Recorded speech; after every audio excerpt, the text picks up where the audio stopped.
Virtuose de la répartie et de l'autodérision, Amanda Lear se raconte dans Délire, un livre fait de réflexions, de souvenirs, de rencontres. La muse de Dali et des Rolling Stones, chanteuse et comédienne, voulait être peintre. Mais cette fille d'un officier franco-britannique, élevée par une mère russe, est entrée dans l'univers du spectacle. Elle s'est confiée à Julien Chéida. Icône de mode, égérie d'artiste ou chanteuse disco, Amanda Lear, c'est un peu tout ça à la fois, et ça fait plus de 40 ans que ça dure. On a rencontré l'artiste pour une interview sans concession autour d'un cappuccino. Il vient en cappuccino, là il est en route. Voici ce que vous ne saviez peut-être pas encore sur Amanda Lear. Et c'est pour moi le cappuccino. Non mais c'est carrément un petit déj qu'ils m'ont apporté là. À 20 ans à peine, elle côtoie Salvador Dali et devient la muse du peintre espagnol. Et 30 ans après sa mort, elle le défend toujours pour le meilleur et pour le pire. Salvador Dali était un grand saboteur. Il le disait lui-même d'ailleurs, il disait qu'il adorait saboter.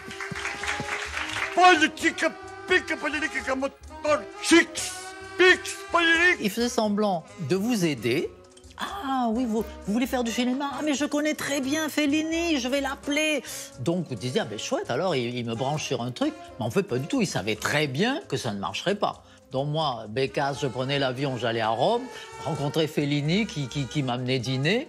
Et qui me disait, mais ma pauvre fille, moi je cherche une géante avec 3 seins, un nain bossu, c'est pas une femme de 300 kilos. Je cherche des gens pour mes films un peu surréalistes, un peu irréels. J'ai pas besoin d'une jolie fille, mannequin. Puis en plus, il me dit, vous êtes trop maigre, alors il faut manger. Alors il m'a obligé à manger, pasta, mangia.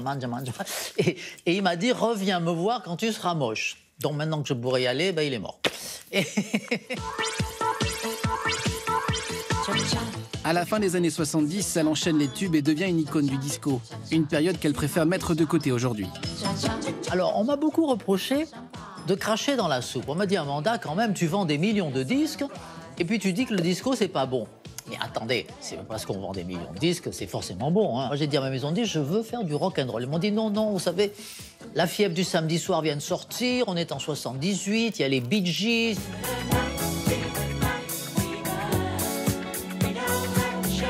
Il y a tout ça, donc vous allez faire du disco. Ils voulaient une Marlène Dietrich disco, donc on m'avait fait fumer des cigarettes, boire pour que j'ai la voix comme ça.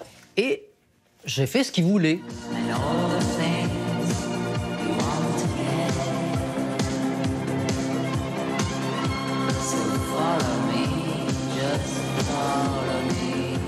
Mais au bout d'un album, 2 albums, 3 albums, etc., disco, j'ai dit, est-ce que je peux, s'il vous plaît, faire du rock'n'roll? Et on m'a dit non. Elle avait connu le rock avec ses anciens amants, Brian Ferry pour qui elle pose sur une pochette d'album, ou le fantasque David Bowie. Who are you? Life is too short for questions. C'était un grand musicien de rock'n'roll et c'est extraordinaire de collaborer avec lui. On a tourné ensemble un truc où lui chante Sorrow. Et puis après, il m'a fait enregistrer un disque qui s'appelait Star. Et puis ça n'est jamais sorti, C'est dommage parce que c'est très frustrant. Parce que sa maison de disques, son manager disait non, on n'a pas le temps de s'occuper d'Amanda. On est occupé avec la tournée de David. Alors il n'y en avait que pour lui. Bon, c'est normal, c'était la star. Et donc je suis parti. Voilà. Son modèle d'actrice, c'est une artiste un peu oubliée, mais au tempérament bien trempé pour l'époque. Alors, Mae West, elle a commencé sa carrière que très tard. Elle avait passé la 50aine, elle était grosse, petite, moche, pas terrible, boulotte, mais un sens de l'humour extraordinaire. Dans un Hollywood où toutes les actrices sont manipulées, on leur donne un texte à dire, mais c'est des poupées, des marionnettes. Elle écrivait tout ce qu'elle disait. Elle écrivait ses films, elle mettait en scène, elle a écrit des pièces de théâtre. Elle était 50 ans en avance sur son temps. Vous ne le saviez peut-être pas, mais Edna Mode avec la voix d'Amanda Lear dans Les Indestructibles, c'est l'histoire d'une rencontre qui aurait pu ne pas se faire. J'ai vu sur la croisette un petit monsieur qui travaillait pour Walt Disney. Alors il avait une casquette Mickey. Je lui ai dit, c'est pas sérieux. Il m'a dit, il faut que je vous parle. J'ai dit, ça c'est encore un cinglé avec sa casquette Mickey. Et pas du tout, il me dit, voilà, nous sortons un film qui s'appelle Les Indestructibles et on aimerait que vous doubliez ce personnage. Alors il m'a montré la photo du personnage. Quand j'ai vu Edna Mode, j'ai dit, mais qu'est-ce qu'elle est moche. Je ne suis pas doué avec les bébés, Robert. Je ne suis pas équipé pour ça. Je mène une vie d'artiste, une vie pleine de surprises, pas remplie de banalités quotidiennes. Dienne. Et ça a été un tel succès que 14 ans après, ils m'ont rappelé pour redoubler le personnage dans la suite.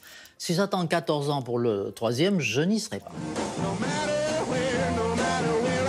Ça amuse les journalistes de broder là-dessus, de dire « Ah oui, elle est beaucoup plus âgée que ce qu'on pense. Oui, oui, oui, oh là là, je me rappelle d'elle en 1914. » Et, regardez le physique, regardez les mains. Bon, on voit, les gens ne sont pas des imbéciles.